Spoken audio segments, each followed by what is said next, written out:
that our primary priority should be the people of our country. I can't tell you how many Republican members of Congress or Republican journalists or pundits I've interviewed over the last 2.5 years who say, we can't be financing the war in Ukraine because we don't have the money to be financing other countries' wars, nor should we be doing that. Our focus should be on our own country. And every single time, well before even October 7th, I would ask them, does that also apply to Israel? And they would kind of stammer and stutter and not want to say it. But now, you say like you don't care about Israel, and I totally understand that. The problem though is that Israel has received far more aid from the United States than any other country by far over the last 3 to 4 decades. We pay for their military. We pay for every time there's a new war, we send them billions and billions and more on top of the $4 billion a year that Obama negotiated with Netanyahu. Not only do that, but we arm them. The bombs that they use to kill Gazan civilians come from the United States. And I think worst of all, we isolate ourselves from the entire rest of the world. Do you know how many votes there have been at the UN over the past 7 months where the entire world is on one side and Israel and the United States stand alone on the other?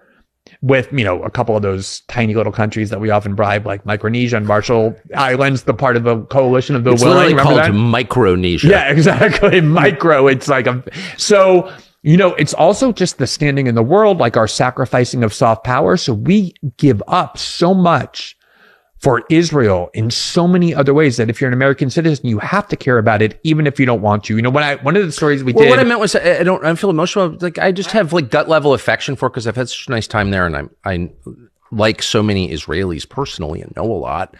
And I just like, there's nothing more wonderful than having dinner in Jerusalem on a summer night. It's just, so I have a lot of affection. I guess that's what I'm saying. So I'm not sort of animated by, anything really. I'm just like I live here. So do my kids. So did my ancestors. It's like, I just care about this country.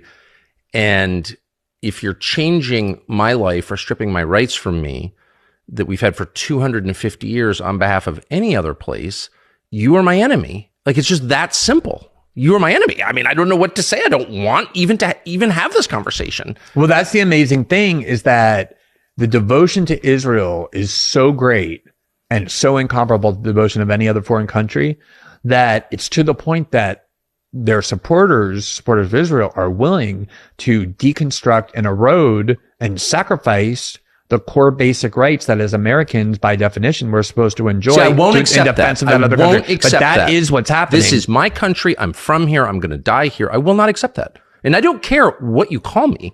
You can't take away my right to say what I think. That is the foundational right in the United States of America. And it's the only thing that prevents us from becoming, Stalinist, period.